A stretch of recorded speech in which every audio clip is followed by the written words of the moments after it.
தமிழக வெற்றிக் கழகம் தலைவர் தளபதி திரு விஜய் அவர்களின் சொல்லுக்கு இணங்க மக்களை நேசி மக்களுக்காக சேவை செய் என்பதற்கு ஏற்றாற்போல் தமிழக வெற்றிக் கழகம் தூத்துக்குடி மேற்கு மாவட்டத்திற்கு உட்பட்ட பகுதிகளில் இருந்தவர்களுக்கு குளிர்சாதன பெட்டி, சவப்பெட்டி, சொர்க்க ரதம் இவை அனைத்தும் ஜனநாயகனின் தீவிர ரசிகரான சமூக ஆர்வலர் அன்னை வி.ஜி. சரவணன் அவர்களின் ஏற்பாட்டில் எந்தவித கட்டணமும் இன்றி சேவையாக வழங்கப்பட்டு வருகிறது.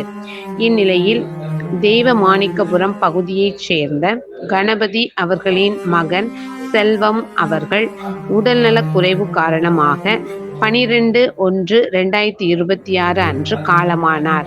அன்னாருடைய பூத உடலை அடக்கம் செய்வதற்கான சொர்க்கரதம், ஃப்ரீசர் பாக்ஸ், அமரர் பெட்டி இவை அனைத்தும் மனிதம் நிலைக்க தமிழக வெற்றிக் கழகம் தூத்துக்குடி மேற்கு மாவட்டம் ஜனநாயகனின் தீவிர ரசிகரான சமூக ஆர்வலர் அன்னை வி.ஜி. சரவணன் அவர்களின் சார்பில் எந்தவித கட்டணமும் இன்றி சேவையாக வழங்கப்பட்டது.